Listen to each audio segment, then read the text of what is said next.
It's obvious, just even if you only look at the top tier of the roster in terms of who Trump has tried to put in place to run the federal government, it's obvious that there's something wrong when it comes to Trump's cabinet and his senior appointees. I mean, them failing and falling out and resigning in disgrace and leaving in scandal, and in some cases them getting arrested, it started less than a month in when the first Trump national security advisor had to go, Mike Flynn, and then the White House press secretary, Sean Spicer, and then the White House chief of staff, Reince Priebus, and then the White House communications director, Anthony Scaramucci, and then the senior White House advisor, Steve Bannon, who had been the last manager of his campaign. And then the health secretary, Tom Price, had to resign in a huge corruption scandal. And then the White House staff secretary, when we all learned the dark reasons why he couldn't get a security clearance, he had to go. And then the chief economic advisor, Gary Cohn, and then the secretary of state, Rex Tillerson, and then another White House communications director, Hope Hicks. And then another national security advisor, H.R. McMaster, and then the Homeland Security advisor, Tom Bossert, and then the VA secretary, and then the ridiculous nominee who was supposed to replace the VA secretary. And then the head of the EPA has to resign in another gigantic corruption scandal. And then the attorney general has to go. And then the interior secretary has to go in yet another gigantic corruption scandal. And then another White House communications director, the guy from Fox News, he has to go too. And then the defense secretary, James Mattis, resigns in protest. And then the Homeland Security secretary gets fired as well. I mean, and check your watch. Who knows? There might be more just tonight. And I know I might have missed about 30 of them, riffing those ones off the top of my head.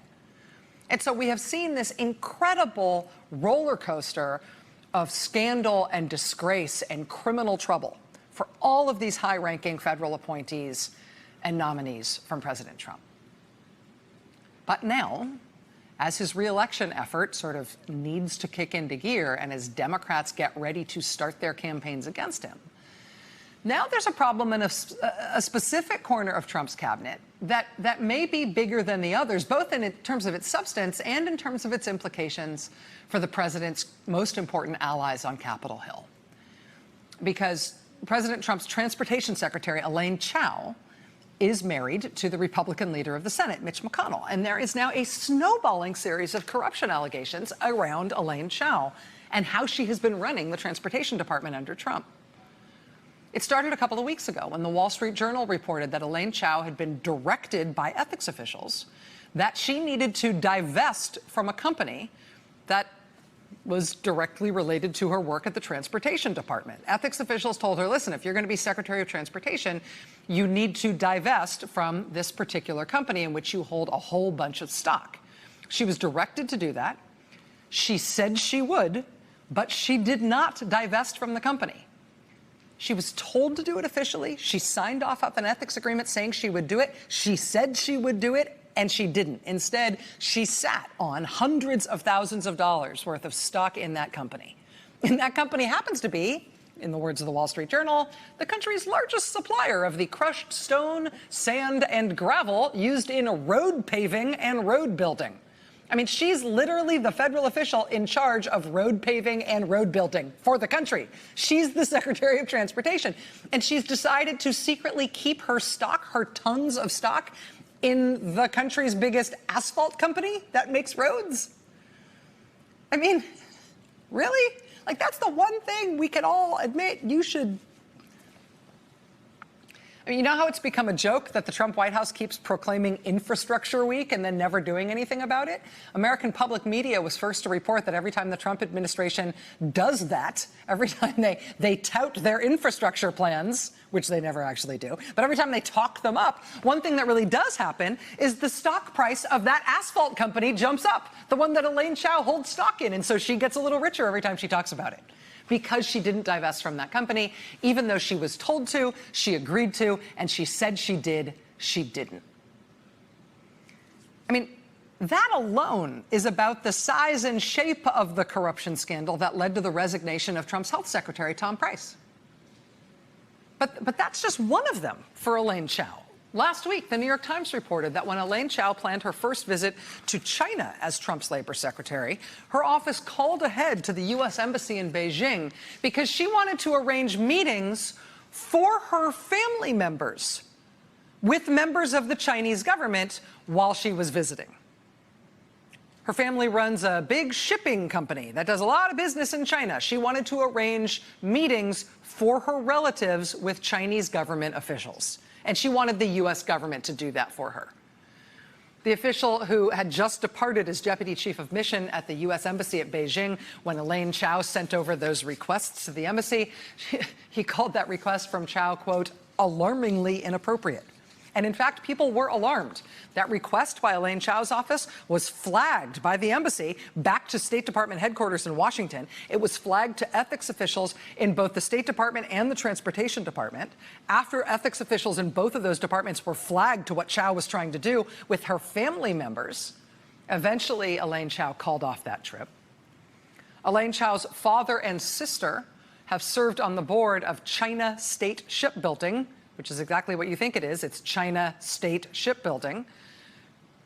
While she, as U.S. Transportation Secretary, has tried to cut grants and funding for U.S. shipbuilding here at home. I mean, her family's company has taken hundreds of millions of dollars in financing from banks controlled by the Chinese government, while Elaine Chao has brought her father, who runs that company, to, in his words, talk business with President Trump. Elaine Chao herself, as Transportation Secretary, has attended at least one celebration of a deal made between her family's company and another firm that has lots of mass transit contracts in the United States. And think about that for a second. I mean, that would be a really terrible look if she was the kind of high-ranking federal government official who had anything to say about mass transit funding in the United States. Right? She's the Transportation Secretary.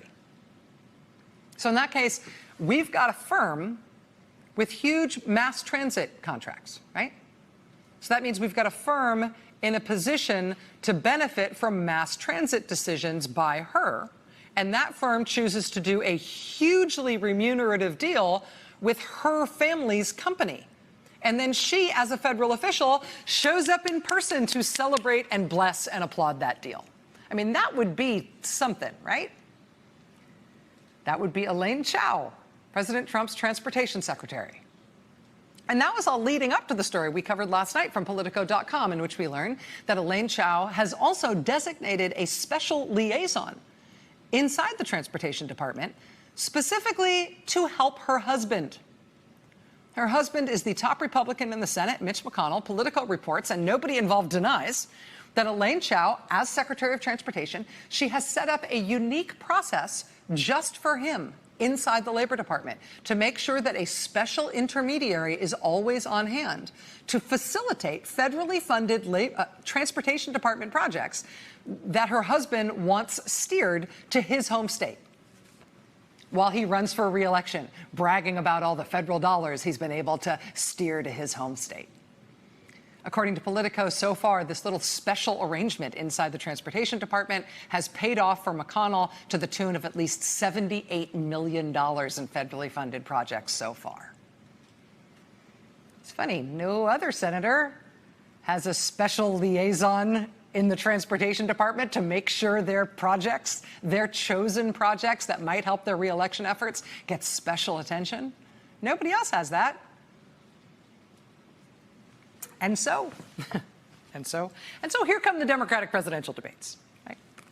I mean, in any other year in modern American history, this much scandal around one serving cabinet official would be the theme song and the propulsive force behind an entire presidential campaign to oust an incumbent president who had overseen something this rank. I mean, as all of these stories have snowballed about Elaine Chao just over the past 2 weeks, I mean, her department is denying that there's any impropriety whatsoever. But literally, this is the Transportation Secretary of the United States secretly profiting off her job by investing in the country's biggest road building company while she's Transportation Secretary, also using taxpayer resources to try to hook up her family's company in China, and maintaining a whole parallel project approval system specifically to benefit her husband, who runs the U.S. Senate and who oversaw her confirmation there, and who has been given millions of dollars himself by her family. Why do they have millions of dollars? Because they run that company that she has used her office to promote. I mean, this is B-movie stuff. But I mean, this is that amalgamation of stories, just those 2 weeks of stories about Elaine Chao is so much worse on the surface than what Tom Price resigned for, than what Ryan Zinke resigned for, than what Scott Pruitt resigned for. I mean, this is B-movie stuff, but it is our B-movie. This is our swamp now. And if nothing else, it does signify that this would be a great time for there to be the start of a national election. Joining us now is Chris Liu, who knows how presidential cabinets work from his time up close as the secretary of the Obama cabinet. He also served as deputy labor secretary in the Obama administration. Mr. Liu, it's nice to have you with us tonight. Thanks for being here. Always. So I tried to sort of put this in context against the fact that we know there have been a lot of scandals in the Trump cabinet. There have been a lot of resignations. There has been a lot of turnovers. Right now, there's a lot of acting secretaries because they don't want to try to put people through the confirmation process. Still, though, even against that backdrop, I feel like this last 2 weeks of reporting about Transportation Secretary Elaine Chao, it's something, it's sort of a magnitude that is greater. Yeah. So let's remember the tone ultimately gets set from the top. We've got a president who himself has mixed his own personal business and government business. We've got a president who has said it's okay to reward your political supporters and punish your opponents. I mean, he goes to and threatens to take money away from California and Puerto Rico, and yet he says Alabama gets A+ treatment when they have a disaster. So this idea that their cabinet should be putting their thumb in the scale to help either favored projects or districts or states is not unusual. It's part of the ethos of how they do their business. But more broadly on the cabinet scandals, let's take a look at the central premise of what this president said. He said, I could run government better as a businessman. I would hire the best people, and this is a smooth-running machine. And everything that we've not only just seen over the last couple of weeks, but really the last couple of years, disproves all of the central tenets about how he runs his government. In terms of accountability here, obviously talking about the tone being set from the top and the general standards and expectations that exist for these high-ranking officials in this presidency, in this administration specifically, the Congress doesn't have to go along with that if they don't want to. Presumably, these cabinet officials could be impeached on their own terms. Whether or not the administration was ever going to feel enough shame to force them out, or whether or not the Justice Department was ever going to investigate any of these things if there was potential criminal behavior. Yeah, I mean, look, it is hard to keep track in the swirl of daily scandals what matters and doesn't matter. You know, you've got the House Oversight Committee that might hold Wilbur Ross, who you haven't even mentioned, in contempt for not turning over documents. But let's not forget, he lied to Congress. He was asked specifically about the origin of the citizenship question in the census, and he said that came from the Department of Justice. We now know it did not come from the Department of Justice. That would be a major scandal in any administration that a cabinet member had lied to Congress, and that's sort of like tier 2 in terms of scandal right now. But yes, ultimately, Congress should be holding these folks accountable. Congress ought to be, and the House Democrats ought to be holding oversight hearings. But as importantly, they should be using the power of the purse to try to punish these cabinet members. And you could do a lot of things in terms of curtailing cabinet member travel or front office spending or cutting their staff. Now, obviously, you have to get these things through the Senate, but that's another powerful tool at the disposal of House Democrats. And I'm glad that you brought up the issue of the contempt proceedings in the House. As you mentioned, Wilbur Ross and William Barr, the Attorney General, are both going to face contempt vote in the Oversight Committee because of a number of things, another of elements of scandal around this question of adding a citizenship question to the census. But we've already seen with other committees and with other scandals and with regard to the Mueller report, we've seen committees push the issue of potential contempt of Congress against William Barr in ways that seems to have been productive. Both the Intelligence Committee and the Judiciary Committee were able to essentially get concessions, to get access to materials that the Justice Department was otherwise denying them by pushing a contempt vote against Barr right up until the point where they were ready to do it, and then Barr sort of cried uncle at the last minute and handed stuff over. I wonder if those contempt proceedings have traditionally been used this way, or if this is traditionally, if you see this, that is an appropriate way to sort of get these cabinet officials into compliance and to get them to do things that they need to do so that Congress can oversee them.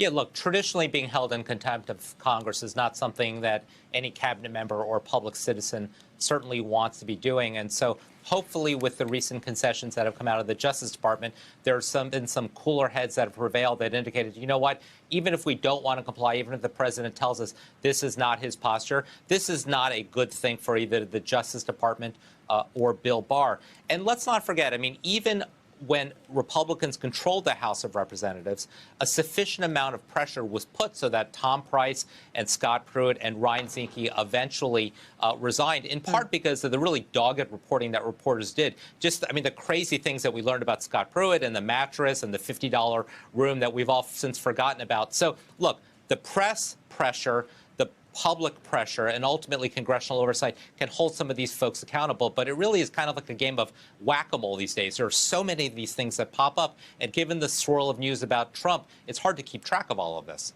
Agreed. Agreed on every point. Chris Liu, former cabinet secretary in the Obama administration. Sir, thanks for being here. I really appreciate it. Thank you. All right, much more to get to tonight. Stay with us.